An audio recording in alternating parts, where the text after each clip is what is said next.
to the Wednesday webinar on food allergies. And my name is Katie Bark with Montana Tea Nutrition. I'm very pleased and honored to introduce our speaker for today. Her name is Dr. Colleen McMillan, and she is an assistant teaching professor at Montana State University in our Department of Health and Human Development. So we are actually located on the same floor of Reed Hall. And she has a variety of experience in community health. And she has worked in a variety of settings, from working with healthy eating and active living in schools to coordinating a community-based program for older Latino populations, and working on cardiovascular disease, and as a community nutrition educator. So she has a lot of experience today. One of her areas of research and teaching interest is food allergies, so we're so thrilled that she can give this webinar today to us, and you have an opportunity to ask her some specific questions if you'd like at the end or throughout the program. For the past 3 years, Colleen has been, as I said, working as an assistant teaching professor at Montana State University, and she is currently completing her dietetic internship program and plans to sit for the registered dietitian exam this summer. And then this August, she's going to be beginning a new position at MSU as an assistant professor in food and nutrition. So we're just so thrilled that she has an interest in school wellness and allergies. So I will turn it over to her right now and get started.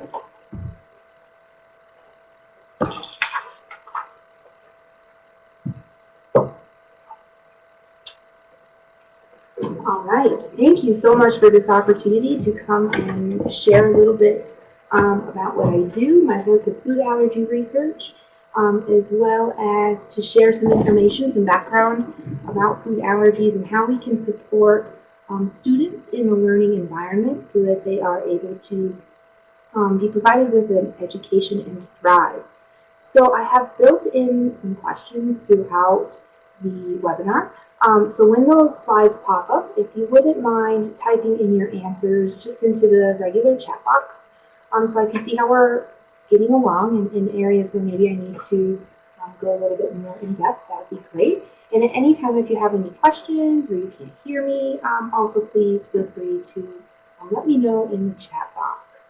So our plans for today's webinar is to talk just briefly on quite a few topics. So I will try not to go too fast. If at any time you need me to slow down, please let me know. I'm just going to quickly touch on the difference between food allergy and intolerances, because sometimes those two terms get used interchangeably and they are a bit different. So I will also dive into a little bit around food allergy prevalence and incidence. Some of us may be hearing a lot about food allergies and feel like it's almost become a buzzword. And what's going on? Why are so many kids now with a food allergy? So we're going to touch a little bit on that, looking at some trends over time. Also just touching on some treatment and prevention, but really focusing then on looking at quality of life issues. So why do we need to provide a supportive environment for children who've been diagnosed with food allergies? What are some things they might be going through? And then finally, to identify those strategies to create a safe learning environment for children who've been diagnosed with a food allergy. So starting out with what are some of those differences. So I have a nice chart that has been created as part of a report by the NIAID. An expert panel put this together, and it does a great job of outlining what are some of the differences between these different terms that we hear. Is a food allergy the same as celiac? Is that the same as lactose intolerance? Is that the same as wheat intolerance? We have all these things, gluten intolerance, kind of floating around in our vernacular. And so this is just a great tool that kind of puts it all in one nice picture and shows us that there is a difference. So today what we're going to focus on are those IgE mediated, and you'll see those are on the left-hand side. And we're just really focusing on food allergies. So I'm not going to touch much on celiac disease. They are different diagnoses, and they interact or impact our bodies differently. The column on the right are those intolerances. So the one we're probably most common with is lactose intolerance. So kids who are unable to digest lactose, they're missing an enzyme. and therefore they typically avoid dairy products.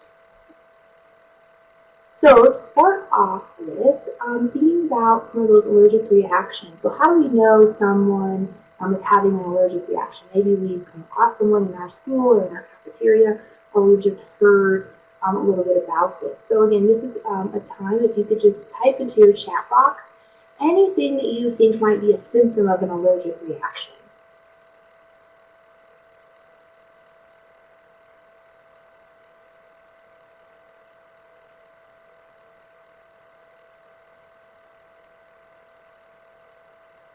Great, so I see so far hives, difficulty breathing, swelling of our face or our throat or our tongue, definitely. Redness in the skin and swelling, yes. So all of those are great examples of symptoms of an allergic reaction. And with allergic reactions, there are a variety of symptoms that someone can be experiencing. So just knowing that these can impact different regions or areas of our body is really important. So skin, so a couple of you mentioned things like hives, redness and skin swelling, respiratory, so thinking about the difficulty with breathing. Gastrointestinal, we don't see quite as often with allergy, whereas we see it a bit more with intolerances, but it can still happen. So a child might be complaining of something like nausea, stomach pain. Most likely that will be happening with other things as well, like hives or coughing, wheezing. So you'll have multiple systems that will be impacted. Where we see some more of the severe symptoms of allergic reactions come within the cardiovascular system, where someone may be suffering from dizziness, lightheadedness, weak pulse, and thinking about anaphylactic shock. We see the combination between multiple systems, quite often cardiovascular and respiratory. So that is definitely the more severe case of reaction. More common reactions are skin-related, as well as some of the swelling of extremities. So although we might often hear or feel there's a focus being put on anaphylaxis, it does happen. It is becoming more common, but if we look statistically, it's much more likely that we're going to see those skin reactions. So what is one of the big 8 food allergens? So when we think of food allergies, what would you think would be one of those top 8?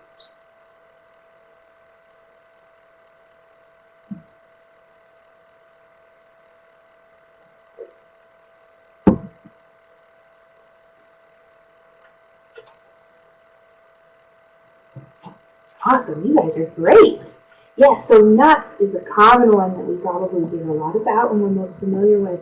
And it is included in one of the big 8, along with dairy and wheat and soy. And here are a couple of others. So eggs and shellfish, as well as regular fish. So these are our big 8 allergens. So about 90%, a little over 90% of allergies that people have are due to these 8 allergens. So it's not to say someone can't be allergic to like tomato. Tomato allergy is definitely real, and people have reported cases of tomato allergy, as well as additives. More recently, I've read about a case of someone who was allergic to beef. So these things can happen, but we see the majority of them falling within this big 8 category. So thinking about who this is impacting, what do we know about it, and trying to maybe clear up some misconceptions or prevent some future misconceptions. So food allergy is about 70% genetic and 30% environmental. So if a child is born into a family and they have a food allergy, any additional siblings are now at a higher risk of having a food allergy. We also see a relationship between if mom or dad has a food allergy, then the child is at an increased risk for food allergy, in addition to other atopic diseases. So things like asthma and eczema are also putting children at increased risk. So there is an environmental role. So what we're eating, the environment we're living in, how clean is our air, etc. Those sorts of things play a role as well, but the overwhelming majority is due to those genetic variables. So just quickly, I don't want to focus too much on some of these more scientific or medical pieces, but just so we have a little bit of understanding on what's happening maybe in our kiddos' bodies, because we are working with kids in these age groups. is we have this thing called the atopic or allergic march. So quite often if a child's been diagnosed with eczema, we see then in subsequent years they're diagnosed with food allergy, rhinitis, so inflammation of our nasal passages, and then asthma. So quite often kids are suffering from multiple diseases. So what's important to note here is that not only the increased risk, but if we have a child who has asthma and a food allergy, they're now at a more increased risk for having a severe anaphylactic reaction, whereas if they only have one, because they're already respiratory compromised. So one other thing to point out about this screen is you can see that quite often food allergies are first diagnosed around 2 years of age, but that's not to say they can't happen later in life. And in this picture, only goes through age 15 years because it is a focus of a children's study. But we're starting to see an increase even in adult late onset food allergy. So again, it's not as if you reached past the 3-year mark that you're good to go. There's still a chance, but it is much lower as we age. So how do we determine someone has a food allergy? So quite commonly when we're reading the news or looking at data, it is self-report data. So we might think to ourselves, well, how does this person know that they have a food allergy? So what do you guys know about how someone might be diagnosed?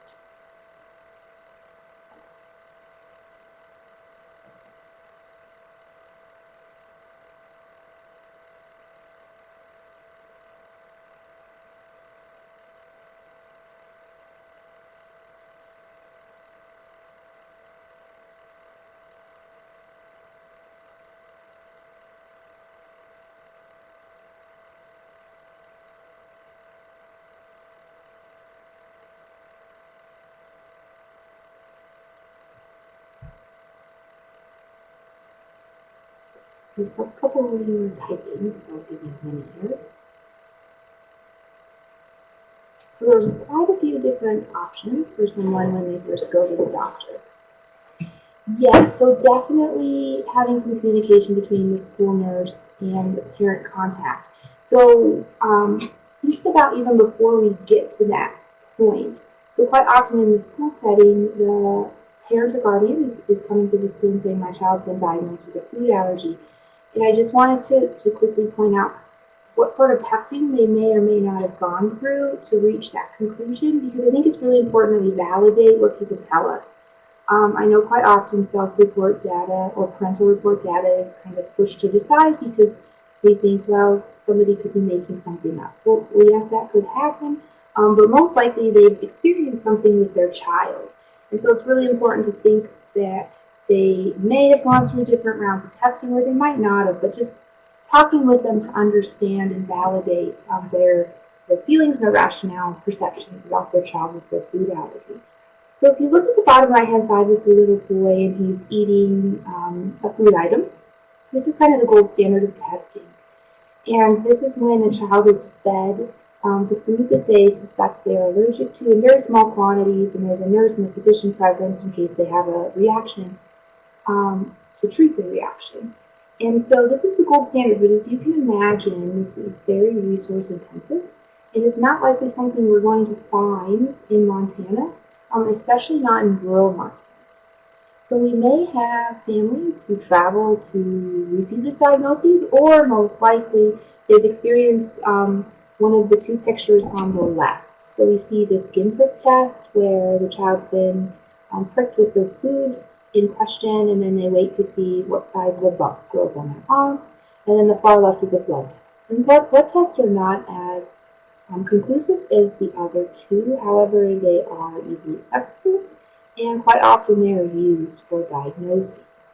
So other ways that people may diagnose this is their child may have come in contact with the food, and then they've experienced a rash, and now the parents assume, well, they must have a food allergy. So again, depending on accessibility, they may or may not have seen a physician. And when we start talking about schools and the development of management plans, we'll focus on the importance of having that medical note, which is one of the files that has been shared with you, having the medical statement that can help with the request of special meals or accommodations, because now we're making sure that the family has gone to the doctor, a physician has talked with the child, and that diagnosis has been made. So it's a bit of a tricky thing to diagnose just because it's not there. With that gold standard being so resource intensive, we rely on other tests, and they aren't always as valid as we'd like them to be. So what about a cure? Well, maybe if I have a kindergartner in my school, will they be cured? So they might not need a special meal anymore or special accommodations. Well, so here's a little true-false question for you. There is no cure for a food allergy. True or false?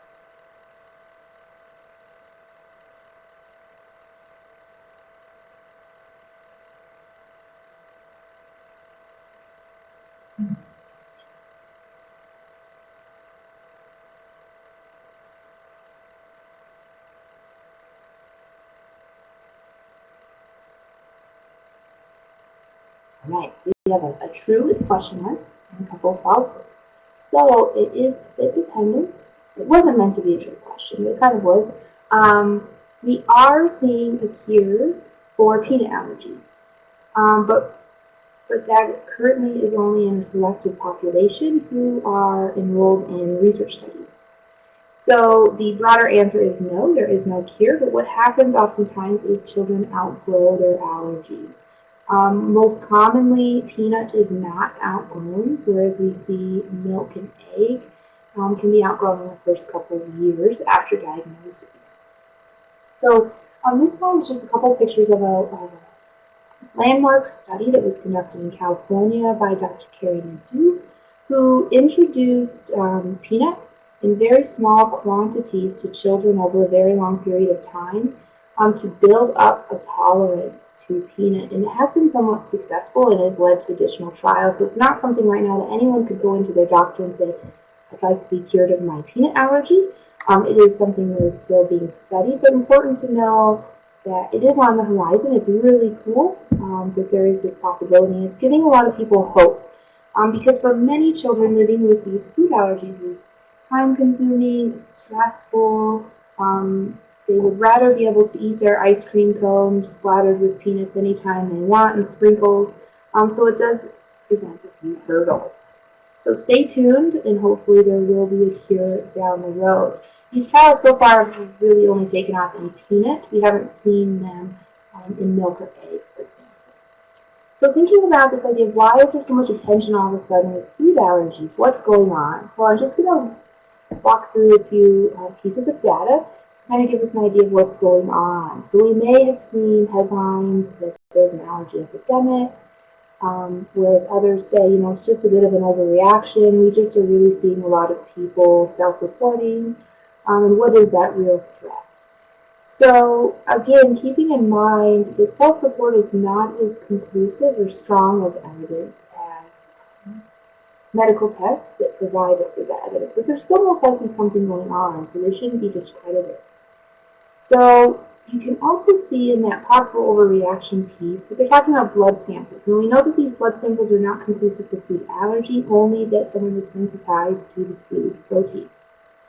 So really important that when we are reading these things that we're kind of taking in the whole picture and understanding where the data has come from and what conclusions are being made. So with the Australia comment, Australia has the highest rates of food allergy, specifically peanut allergy, in the world. And we are seeing higher rates in more westernized societies, and now there's a lot of work being done to try to understand why and what's going on. But as we see our environments change, not only our food environment, but also our ecological environment, we're seeing the increase of food allergies follow closely behind. So if we look at some U.S. data, we do see an increase in the rates of food allergies over the last 15 years or so. And so this data comes from the CDC, and it is based on some self-report data.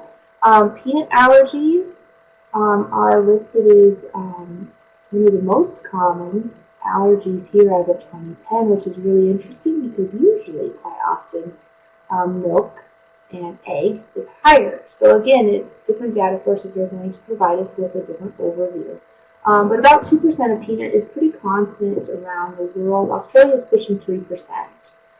Peanut is an easier allergen to diagnose and to recognize because most commonly we see severe reactions occur with peanut. course, with milk or egg, we may get a rash, and it could be hard to understand where our kid's been or what they've eaten that's really caused that rash. Whereas with peanut, we don't often mistake the symptoms of a reaction from peanut. So it is definitely something that's on the rise. But again, it shows you, however, you have your headline. This one's saying, fewer than 1 in 25 Americans have a food allergy. I've seen 1 in 10 children with a food allergy. Here we see a higher proportion of female than male, but the most common adverse reaction being hives or skin rash. So looking at ethnic groups, we're seeing an interesting trend worldwide where food allergies are impacting the Asian ethnic group at a higher rate than others. And there's work being done to understand why, what's going on. Is it a genetic thing? Is it environment? And then how can we help to stop this increase across the board, but especially these higher rates in other ethnic groups. So in the Caucasian or white group, we see about 5.6% of children in the U.S.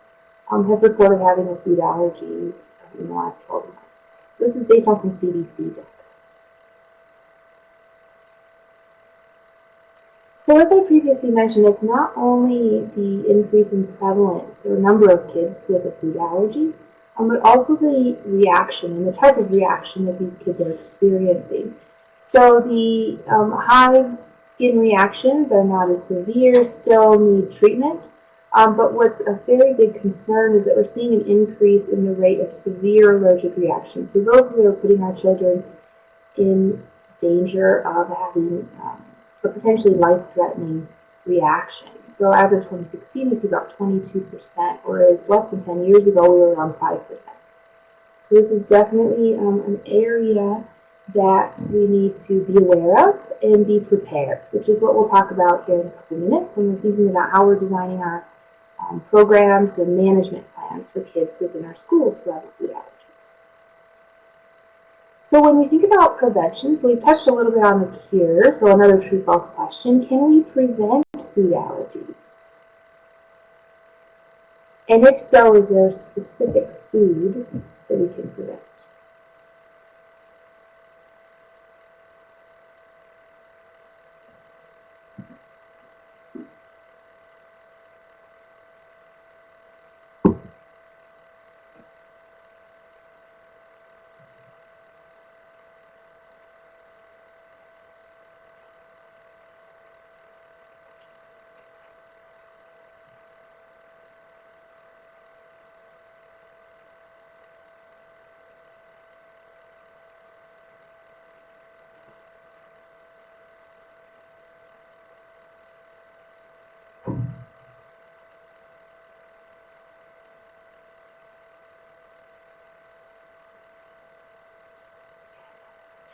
That's all right.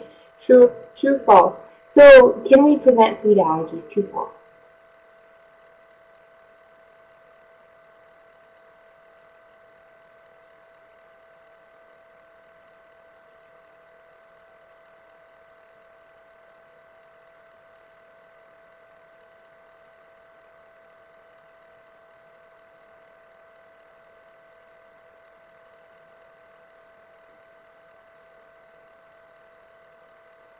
All right.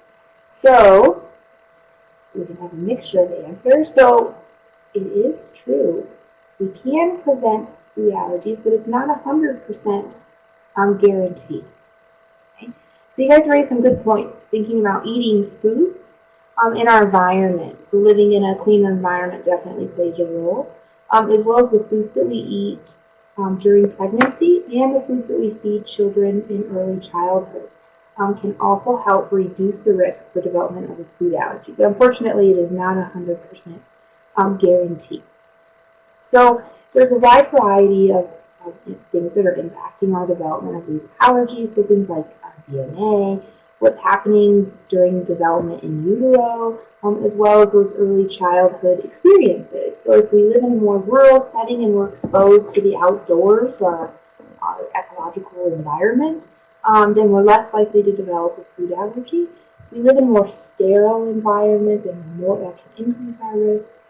Um, as well as what we're being fed from very early on, including what the mother's eating while she's pregnant. So some of these recommendations have changed over time, which I'm sure has led to a lot of frustration amongst many people.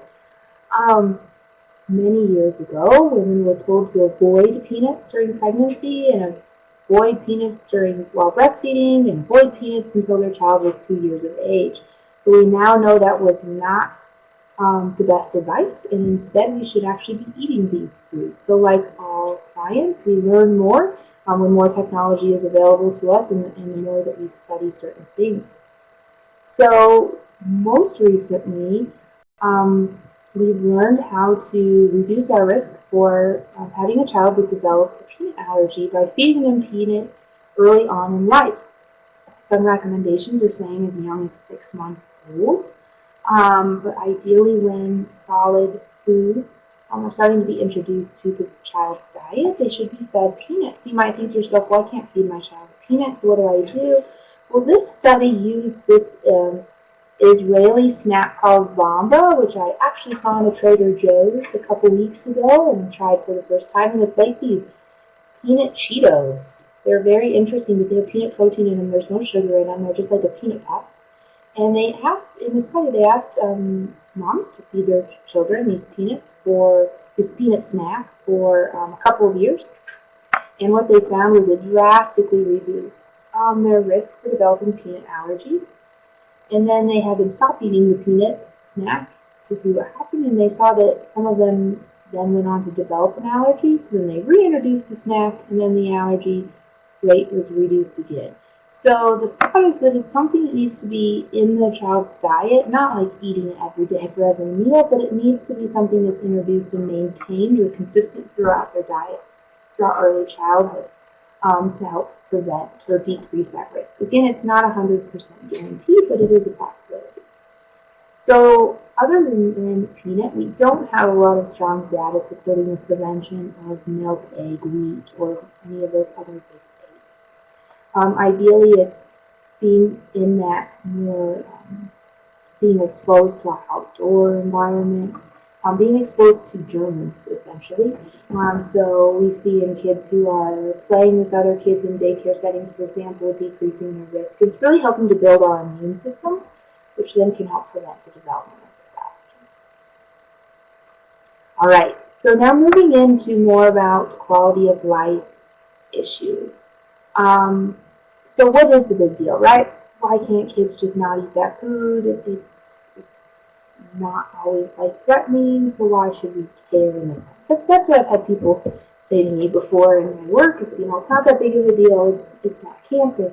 So that, it's not as severe for everybody, but it still does impact a child's quality of life. And so it may seem simple for someone, but for one person, but for a child to not be able to eat certain foods that they love, that their friends are eating, or to not be invited to birthday parties, or to have to sit at a different table in the cafeteria, all those things can really impact a child's quality of life and their future development.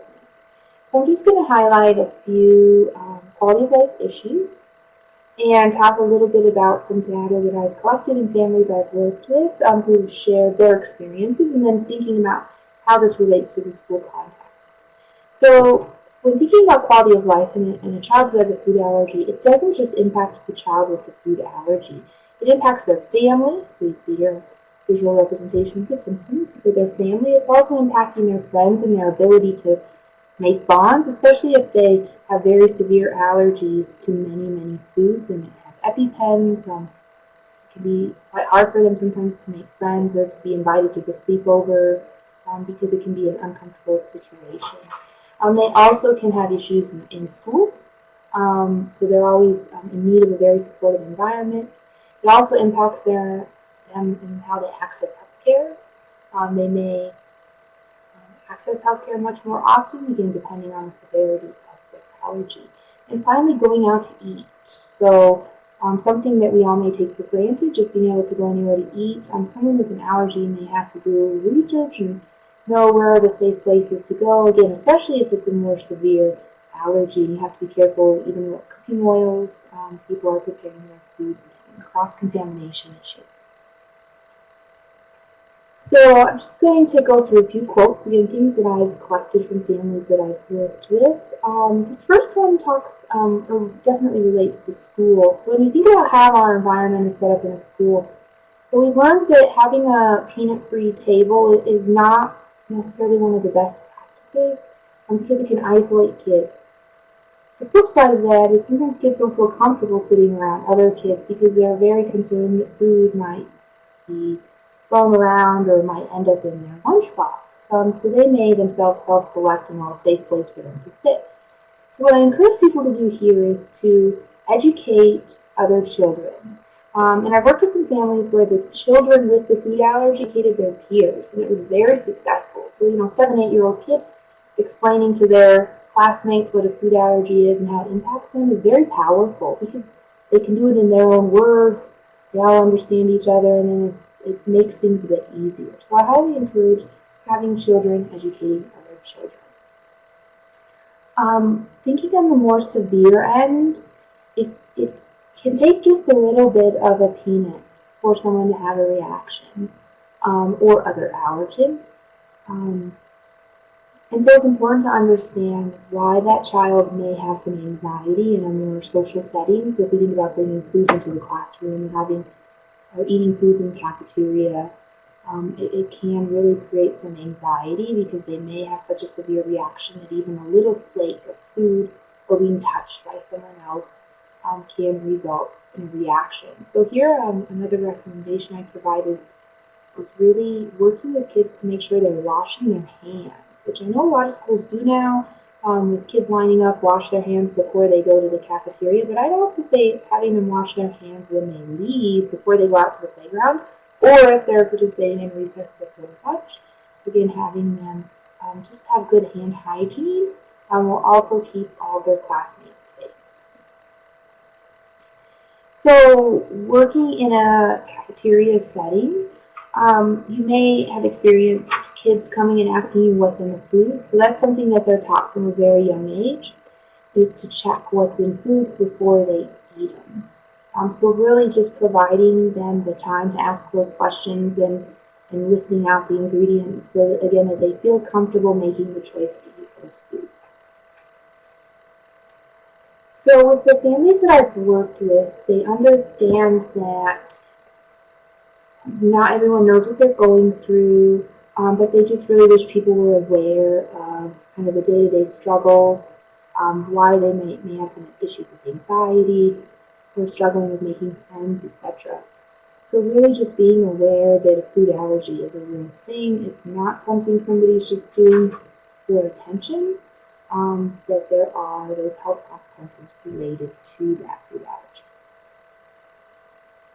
But ultimately, what just amazes me is how resilient children are. From a young age, they've been dealing with this diagnosis. They learn how to navigate it. Small children learn how to read ingredient labels, and they're really amazing. And ultimately, as long as they can still participate in their favorite activities, then they're going to be good to go. Every once in a while, they might be a bit bummed if they don't get invited to the birthday party or they're not able to have cake, etc. But overall, they're just kids. So, keeping that in mind then, we understand a little bit about the background of the food allergy, quality of life issues. So what can we do to create a safe environment so that children are able to learn and thrive? So there are a lot of areas in which a school can play a role in this. So quite a few of them are listed here. So food safety, that a lot of us are probably involved in. How we're managing EpiPens, which we're going to talk about here in a minute. Having a plan for first aid and emergency management. A lot of first-time reactions happen at schools. So a child might not know they have a food allergy. Maybe they've never been exposed to food.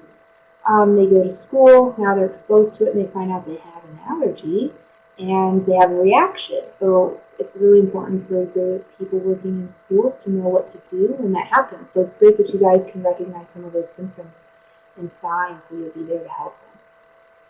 as well as helping to prevent bullying. So I know this is an area that everyone's constantly working on.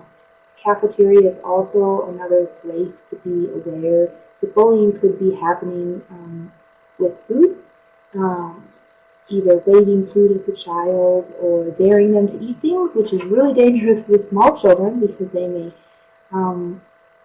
just want to give it a try, even though they know they probably shouldn't.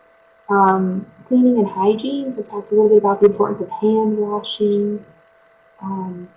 So all of these can make up an allergy policy, or could be part of your health and wellness policy. They could also be part of any procedures that you may have in your schools. So here's the next question for you all. Do any of you currently work in a school where there is stock epinephrine available? Meaning it's not tied just to one child, that anyone could go and access it and use it if someone was having a reaction.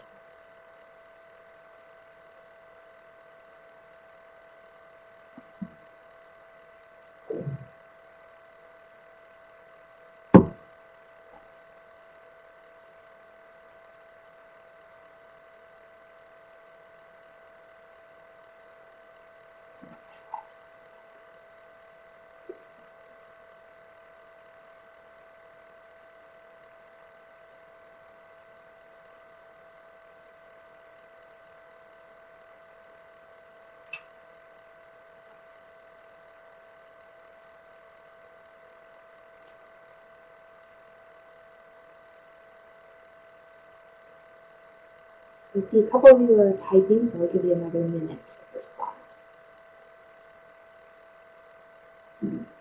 All right, so I see a couple of you do have it, and you've had some training, and then others don't, but maybe if we received some training for personal experiences. So that's great. So I'm just going to spend a couple of minutes talking a little bit more about stock epinephrine for those of us who might not be as familiar with it. Okay? So in 2013, a policy was implemented entitled Emergency Use of Epinephrine in School Settings. And so what this allows schools to do is to stock a supply of epinephrine, and it can be administered by a school nurse or any other authorized personnel to any student or non-student. So pretty much anyone who's in the school building or area of the school, if they're having some sort of reaction, someone can access this pen if they've been authorized to, and use it without any issues with liability. As well as it allows the school then to not have to just rely on the student who's been diagnosed with a food allergy to have their own EpiPen. So it really is providing us an opportunity to provide a life-saving treatment to someone who may be experiencing a reaction. So some schools may or may not have them. Some of us may be trained differently than others. One area of research where I'm trying to extend or work in, fingers crossed for some grant funding, is to understand what is happening in Montana schools, who is stocking this, what sort of training has been offered, and what sort of resources do we need to still provide. So what's really great is someone just touched on where they have boxes located in school offices as well as the kitchen. And that is awesome because we know that reactions don't just happen in one place. So having them located, depending on the size of your school, having them located in a couple of places would be great, so that people don't have to be running around in case that they're in need of one.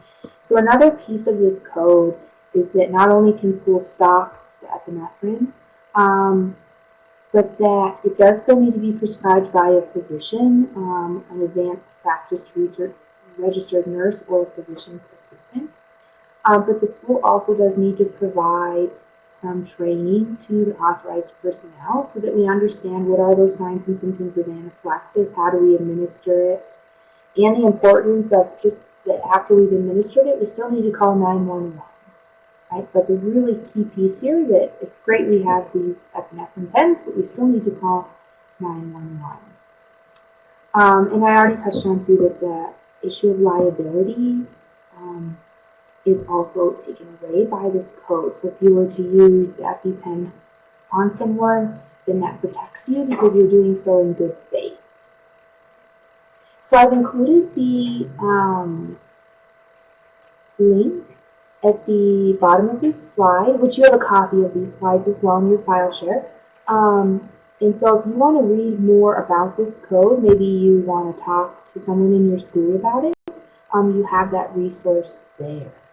Yes, this is great. So I see a couple of you talked about like the EpiPens are extremely expensive and that someone got a grant to fund some of those. Now, as of last year, I don't know if it was only for 2017, but there was an EpiPen company that was providing EpiPens to every school in the country. So I can also look into that to see if that's still available. Now, they do expire, but at least if you had one or two to get you going for the next couple of years, that'd be a great place to start as well. It was kind of a marketing tool for them, but I guess it was a win-win for both because people get free EpiPens. So I can also look into that and get the information to you as well. Great discussions. So what else can we do? So we know not all children have severe reactions, but they have food allergies. So a great resource is the Food Allergy Research and Education Group. And so their website, which I'll have a link here in a couple of slides, the website provides lots of great tools for people, for family members, for schools, for healthcare, you name it, they've got great tools to help you out. And so I highly recommend using that group if you need any advocacy tools. I don't know if anyone's ever participated in the Teal Pumpkins at Halloween. Maybe that's an area you could work in your schools as well. Having them adopt the Teal Pumpkin, saying we have either non-food, typically it's non-food trick-or-treat options, so that all kids can participate in trick-or-treating. So this is an excerpt from the FAIR website that's highlighting a CDC or Centers for Disease Control document. So the CDC has released national guidelines for food allergy management and prevention in schools and school districts. So this document, this is like a one-page document that I've cut a piece out of, but the whole document is in your file share. It's a nice one page that provides you with a few statistics. It also goes into some of the highlights and recommendations from those CDC guidelines. It also provides you a link if you want to read all 40 pages of the guidelines. They are a great resource if you're ever in search of something about food allergies in schools and management. I highly recommend the CDC resource. So you can see the statistics here. It's 1 in 13 children have a food allergy, which is roughly about 2 kids per classroom. Now again, that's an average, so some of us might be in schools where we think, oh, we only have 2 children in the whole school. But really just puts it into perspective that this is occurring more often than it used to. So here's the list of 5 highlights from the CDC guidelines that I mentioned. So having a food allergy management and prevention plan to outline your policy and procedure. So what's your school or your school district doing for kids who have a food allergy? Always great to have a plan in place. Making sure that children who are at risk for anaphylaxis, that they have a 504 plan, and that within this 504 plan, that it provides what sort of accommodations are going to be made so that they can be included in activities. So they can't be excluded from partying in the classroom because treats are there that they can't eat, or they can't be excluded from a cooking demonstration or anything from any activity within the school setting. And that 504 plan also needs to include how to treat an allergic reaction. So every child could be different. Some kids may have EpiPen, some kids maybe they take Benadryl. It's just going to be dependent on the food allergy and the severity of their reactions. So in addition, these guidelines provide how to create an allergen-free classroom, which is a bit controversial. You can find support for and against allergen-free classrooms. It's a topic that even families, who have children with food allergies, some say yes, some say no. They want their child to be able to navigate the real world. So that's going to be up to your school, but as you can see, based on the CDC recommendations, they have a couple pages where they outline if you're going to go allergen-free, how can you do that? Maybe when are times that you should consider it. So if you have a child who has a very severe reaction, it may be a better idea to go allergen-free, whereas someone who might not have as severe of a reaction might not be as necessary. So again, it's really important to have these discussions with the school nurse or other health officials, with the parents, with the teachers, making sure that everyone's on board. One other thing I've seen schools do, and many of your schools might do this as well, is they have the children's pictures up on a board, either in the kitchen or in the office, that says, who are the children with food allergies. It really outlines their 504 plan. But by having that picture up, it helps us to see the child and see the picture and then kind of put the two together as opposed to just seeing a name. Maybe you all are really good at names, much better than me, but having a picture up can definitely help make that connection.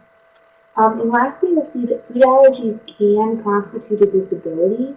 So again, that's why schools cannot exclude children with food allergies from activities.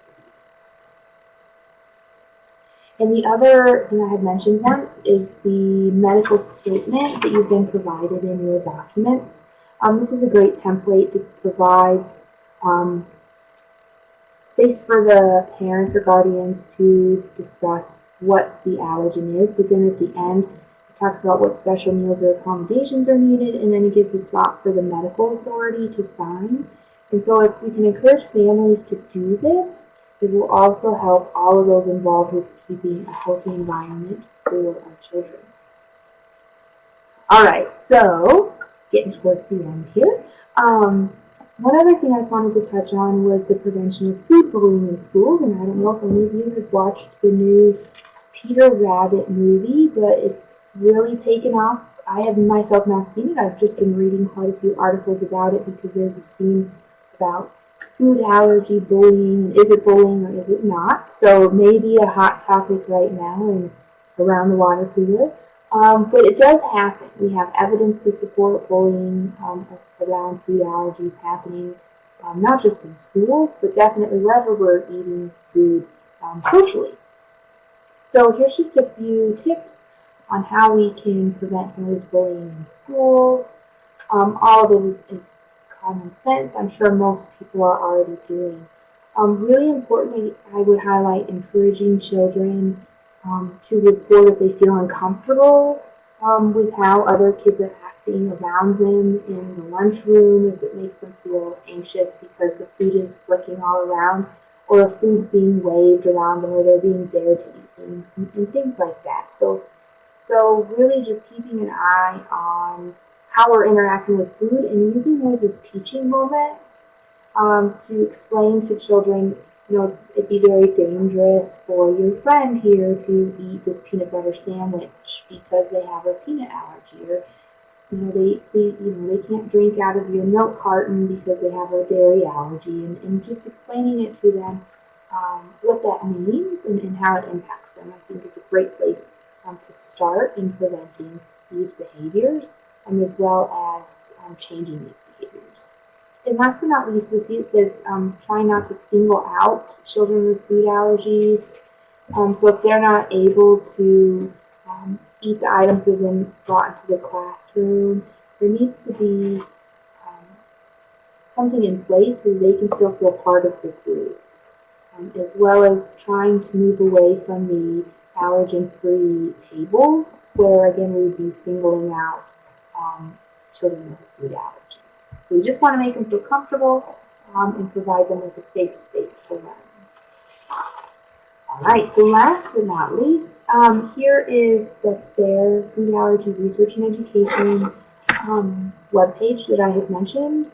So again, if you need any sort of resources, this is just a great group. They have all sorts of resources on their webpage, as well as if you contact people who are working for FAIR, they're lovely. and they're here to help. So I encourage you to reach out to them, as well as they offer all sorts of different trainings and conferences around the country for children with food allergies, families, schools, medical professionals, really the whole range of people who are impacted by food allergy. All right, and so with that, thank you all for your time. I'm more than happy to answer any questions today or down the road. So I've included my email here as well. This is an area I'm really passionate about. I'm still working on a couple of research projects in this area, and as I earlier mentioned, I'm hoping to start a project here in Montana as well, working with schools to better provide support and really just understand what's going on in Montana and what is it like to have a food allergy in a more rural setting, because oftentimes we don't have that sort of information. So, any questions?